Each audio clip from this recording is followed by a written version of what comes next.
Assalamualaikum warahmatullahi wabarakatuh and salam sejahtera. My name is Muhammad Hafiz bin Abusman and today I will present my paper titled Relationship Between Breakfast and Fast Food Consumption on Body Mass Index Among Secondary School Students in Pulau Pinang.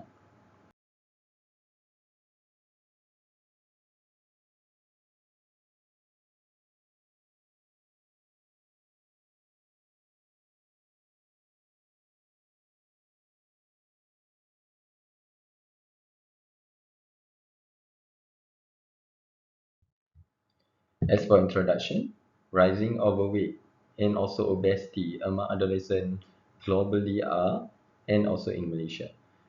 For Malaysia trend, there is increase from 9.5% to 19.6% from 1997 to 2007. It's nearly double in less than 10 years. So for the key contributing factors here is are fast food consumptions, which is high calorie and low nutrition, and also skipping breakfast. And other issues is relevant in Penang is urbanization, influencing dietary habits and also BMI. As for methodology, the study utilized a cross-sectional study design that was carried out at the Sekolah Menengah Kebangsaan Datuk Haji Ahmad Said Public Secondary School in Penang. Participants comprised of 202 adolescents aged 13 to 16 years who were recruited using convenient sampling approach. Data collection involved a structured questionnaire designed to gather information on dietary habits, particularly breakfast and fast food consumption, alongside with anthropometric measurement to determine the BMI. As for data analysis, data collected were entered and also analyzed using IBM SPSS Statistic version 26 for Windows. Demographic characteristics were summarized using descriptive statistical measures. The chi-square tests were performed to examine the association between the BMI and also dietary behaviors, specifically breakfast consumption and also fast food intake.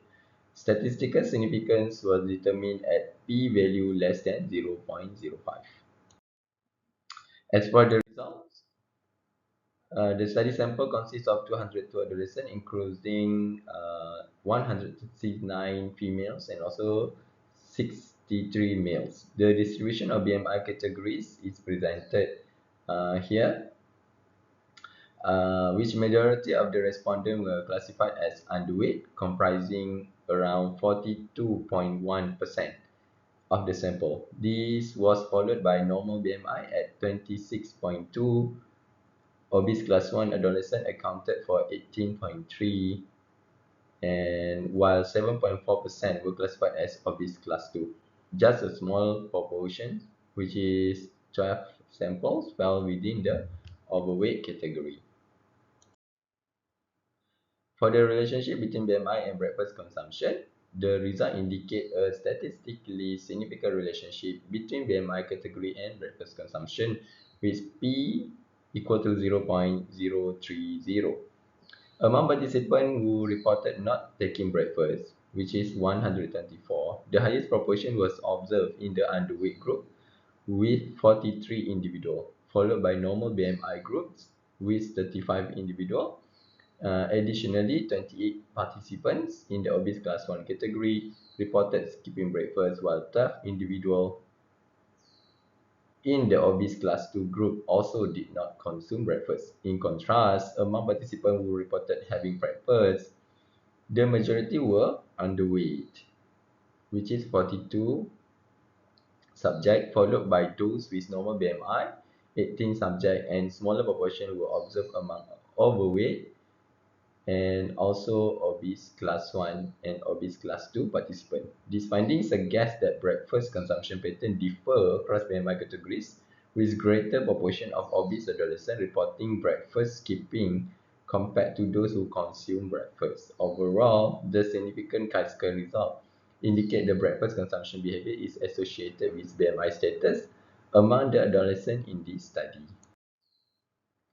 Next, for the relationship between BMI and fast food preference, the result shows a statistically significant relationship between BMI category and also preference for fast food with P equal to 0.029.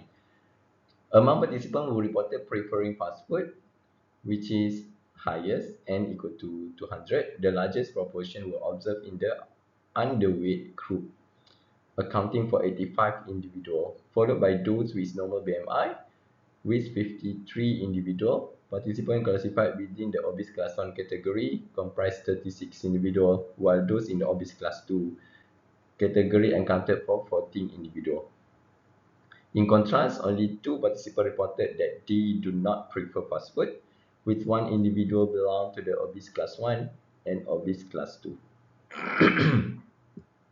No participant from underweight, normal, or overweight categories reported not preferring fast food. This finding indicates the fast food preference is prevalent across all BMI categories among the adolescents, with a statistically significant association observed between BMI status and fast food preference in this study.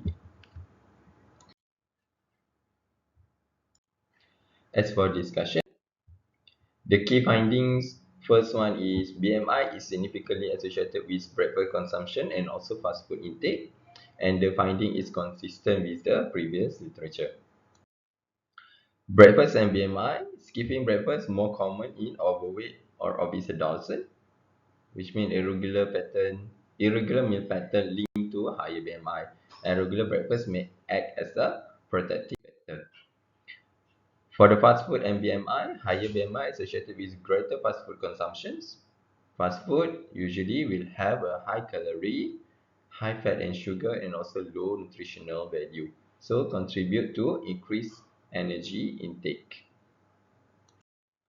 Then for the combined effect, combination between skipping breakfast and also higher fast food consumption may increase the risk of elevated BMI, and there is one conflicting evidence. Some adolescents compensate by eating more later during the dinner or snacks, may reduce the short-term impact on BMI. And other additional insight, parental habit, for example, mothers skipping breakfast, may influence the adolescent BMI also. As for conclusion, regular breakfast consumption and reduced fast food intake are key maintaining healthy BMI in adolescents. Healthy dietary habits play a crucial role in obesity prevention. Interventions should focus on educating adolescents and their families about the benefits of regular nutrition-dense breakfast consumption and also detriment association with frequent fast food intake, thereby promoting healthier dietary pattern for improved long-term health outcomes. For the future research should explore the underlying mechanism driving this association, considering factors such as socio-demographic, socio-economic status, cultural influence, to develop more nuanced and also effective preventive strategies against adolescents obesity. Thank you.